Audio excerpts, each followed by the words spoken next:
We've been talking about the enthalpy of formation, and what I said was that the enthalpy of formation is with respect to a reference date 25 degrees C, 1 atmosphere. The symbol for enthalpy of formation, it's usually on a per kilomole basis, but that's the symbol that we use. So what we're going to do, we're going to take a look at an example of the formation of a substance, and that is carbon dioxide.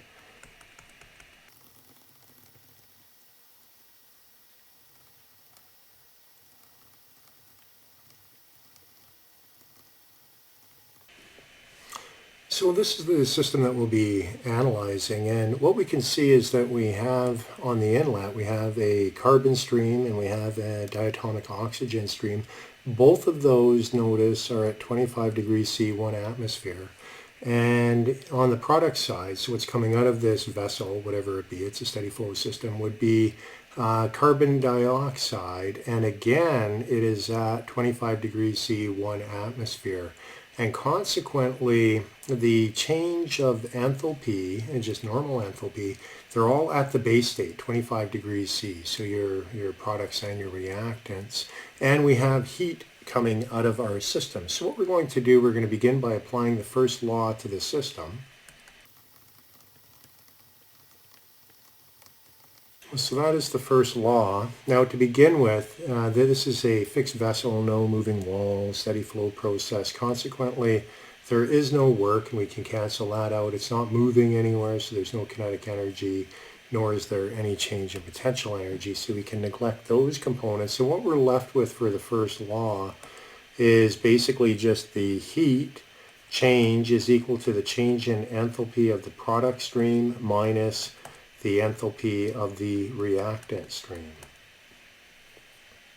Now when we look at this, given that both the products and the reactants are at 25 degrees C, 1 atmosphere, what we see is that the only thing changing in terms of the enthalpy is going to be due to the breaking of chemical bonds or the formation of chemical bonds.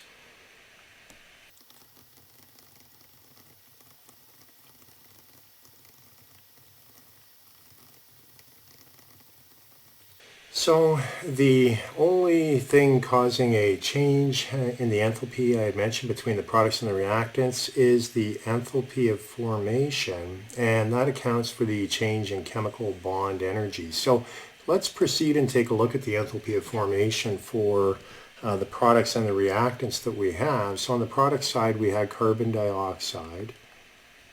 And so if you go and you look in the table in the back of your book, you'll find the heat of formation, or the enthalpy of formation, I should say.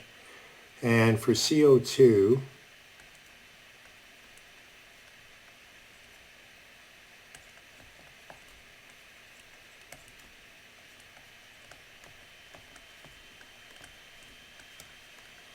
that's what we get for CO2. Now if we look at the reactants, remember with the reactants what we had coming in, we have carbon and we have oxygen, diatomic oxygen. So let's look up the values for those two.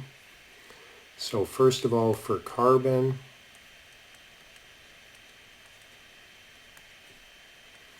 we find it to be 0, because remember this is one of the substances or elements that I said was the basic foundation or building blocks for everything in our heat of formation or enthalpy of formation table. For diatomic oxygen,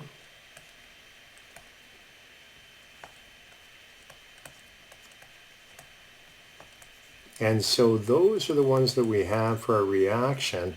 Now if you look in the table, you'll also find for diatomic nitrogen and hydrogen the same thing, where their heat or enthalpy of formation for both of those is also going to be 0 kilojoules per kilomole.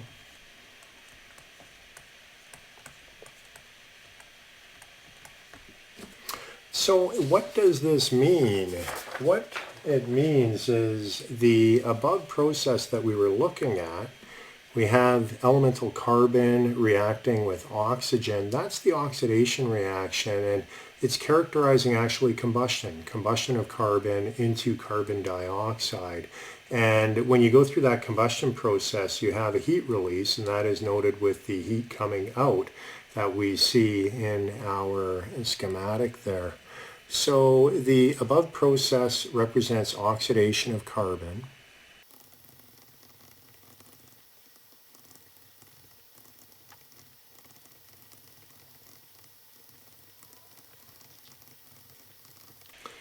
So what the process that we looked at represents is actually the oxidation reaction or the combustion of carbon. And what we will do, we will introduce another term, and that is referred to as being the enthalpy of combustion when you do have the oxidation reaction. And if we go back and take a look at our schematic as well as the heats of formation that we had in that picture, you'll notice first of all the heat release here is 393,520.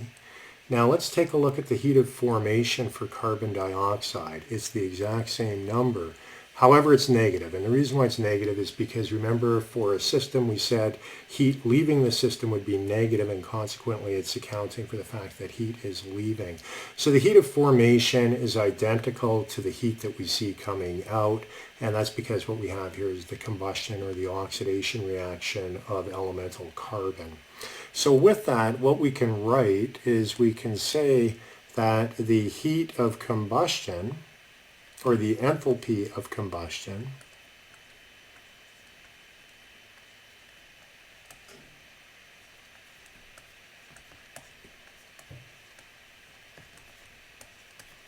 is minus 393,520 kilojoules per kilomole of carbon. And this is also sometimes referred to as being the heating value of a fuel.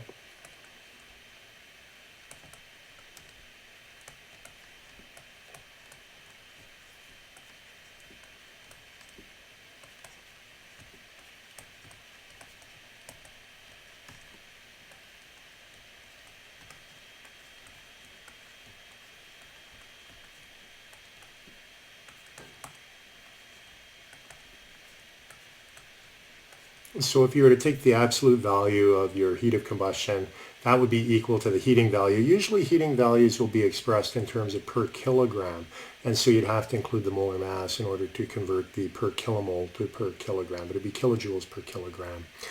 So that is the heating value. I want to spend another minute talking a little bit more about heating values because they're fairly important and used quite often within mechanical engineering. So what we have when we talk about heating value, we can have a higher heating value,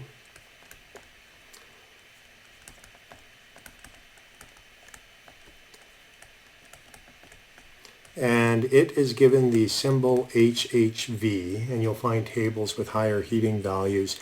But this would be if the water vapor in the product side was in the liquid state. So what happens when the gaseous water vapor condenses into liquid? It goes through the heat of going through the phase change from the vapor state to the liquid state, and consequently what it does is it liberates more energy, and consequently that's why we would call it the higher heating value as it goes through the condensation process. And we also have a lower heating value,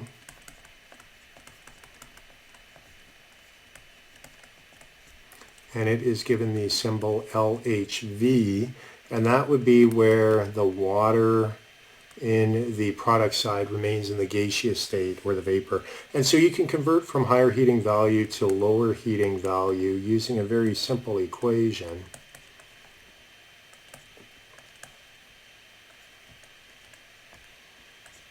And the HFG here would be the heat of vaporization of water, and the number of moles of water that you would have. And notice the overbar, that's on a per kilomole basis. Final thing I want to say here is sometimes you're dealing with a liquid fuel instead of a gaseous fuel. So if you are dealing with a liquid fuel,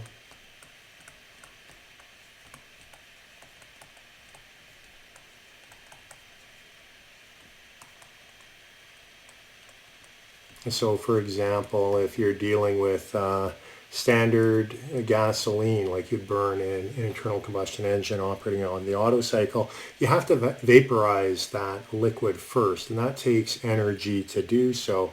And so we have a mechanism by which we can account for the heat of vaporization there when we go from the liquid state to the gaseous state, and we correct it with this relationship here.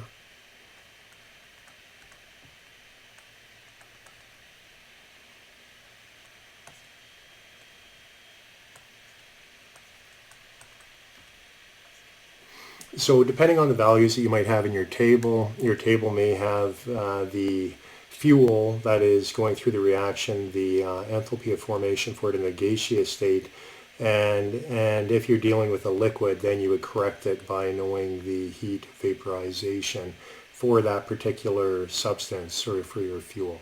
So those are the heating values, and it gives you an example of the heats of formation. What we'll do in the next class is we will apply it using the first law to a system, whereby we can then go through and do thermodynamic calculations using this enthalpy of formation.